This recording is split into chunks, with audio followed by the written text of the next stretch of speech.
No idea why your little one is waking up so early? There are many possible reasons for a baby waking up early, so today I'm going to share 7 culprits causing your little one's early morning wakes.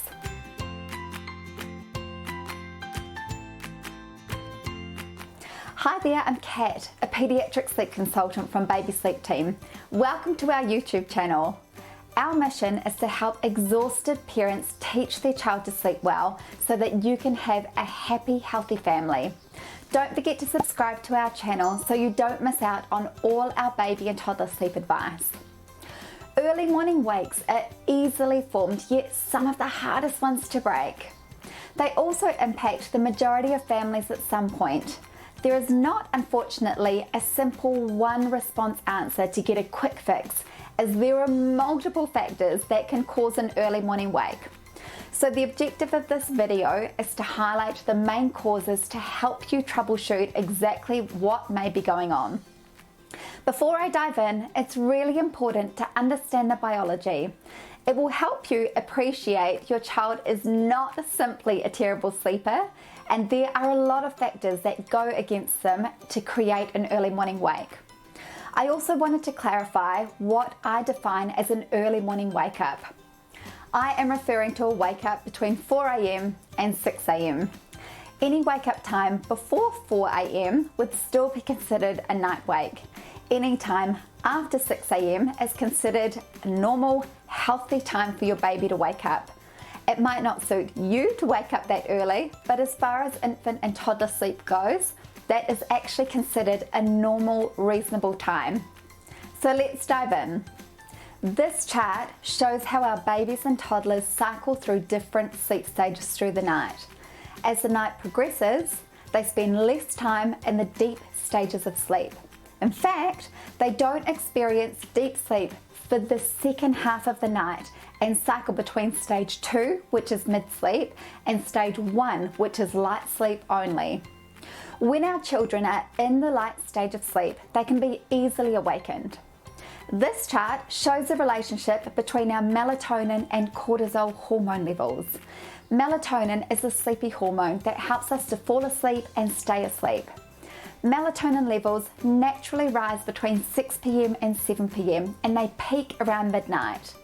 During this part of the evening is when our little ones have their deepest, most restorative sleep. In contrast, cortisol levels, which is the stress hormone, it lowers in the evening, which helps our little ones to fall asleep as they steadily rise from the second part of the night, which helps our babies to wake up in the morning. Cortisol can be comparable to our babies having adrenaline or caffeine in their system, which can really impact their sleep. When we know that our hormones are cycling in our bodies to wake up in the morning and our babies and toddlers are only experiencing light sleep stages, it is totally easy to understand why so many children can have early morning wakes. In a nutshell, they have little to no sleep pressure between 4 a.m. and 6 a.m. Now that we understand the biological occurrences impacting early morning wakes, we can now look at the main causes. Cause number 1, parental or sibling reinforcement, aka a Zeitgeber. What the heck is a Zeitgeber? The definition of a Zeitgeber is an environmental agent or event that provides a cue for setting or resetting a biological clock. Now let me explain. As through my sleep consulting journey, I learned that this is exactly what happened in our own household.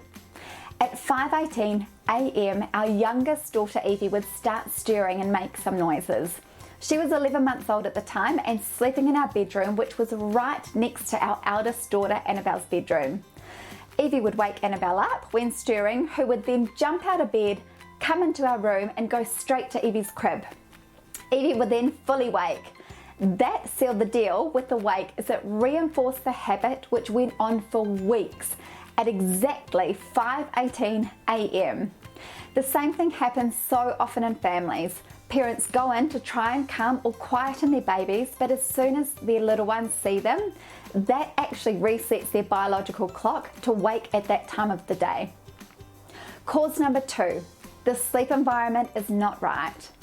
This can be factors such as the room being too cold, too bright, too hot, or external factors waking up your little one.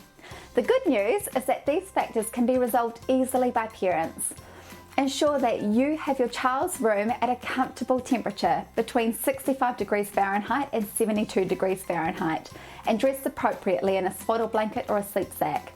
You may need to use a heater with a thermostat that's triggered when the temperature drops below a certain temperature for the coldest part of the morning. Make sure to keep that light out. Even just the slightest bit of light can be a trigger for your child's body to think that it's time to wake up.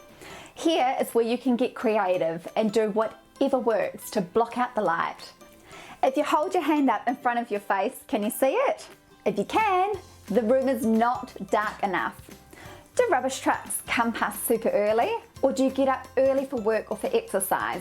Life happens, but even the slightest noise can wake up your child in the early hours of the morning. A solution is using white noise. Its job is to mask outside noises so your little one only hears one consistent noise, white noise. Play it as loud as the shower to ensure that it drowns out any external noises that may disrupt your child's sleep.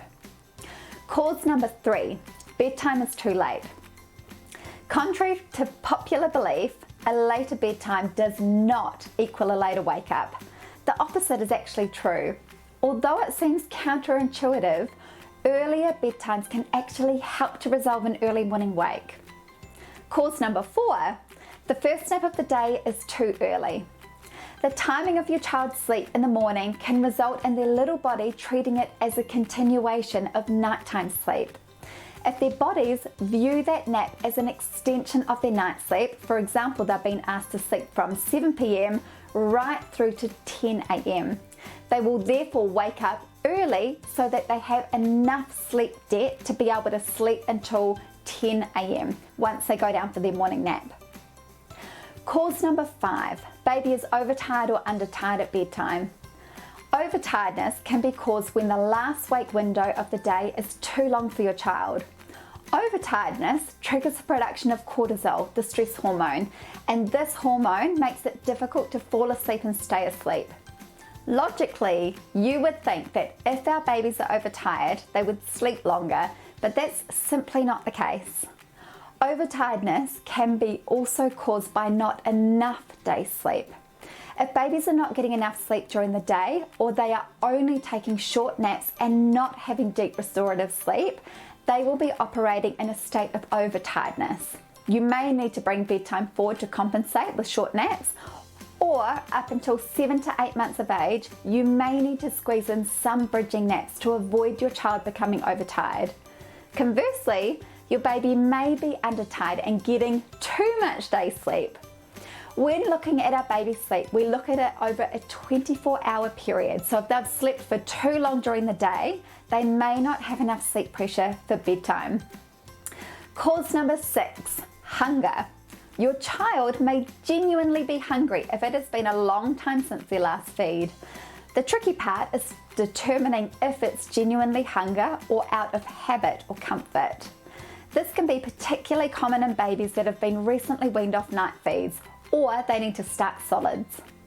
Increasing calories during the day can help prevent your little one from getting hungry. Once they start solids, adding protein to their lunch as well as offering whole, nutritious food can help to sustain them for longer. And cause number 7, your child is unable to self-settle or they're too drowsy at bedtime.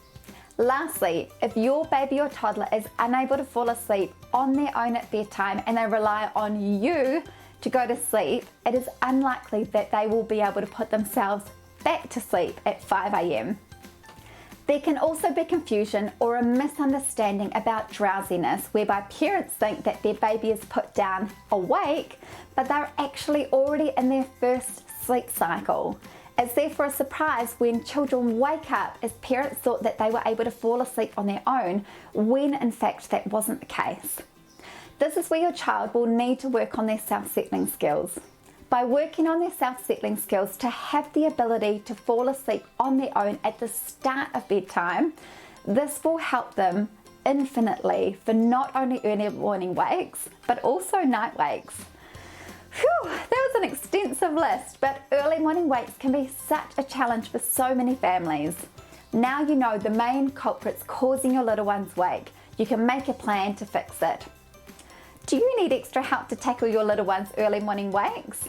Access our free Sleep Hygiene Masterclass. This short video series will help to ensure you've set your little one's sleep foundations to help them sleep well. Click on the link below and get started straight away. And be sure to check out this next video on why your child may be taking short naps. You can find the link in the description below. Thanks so much for watching.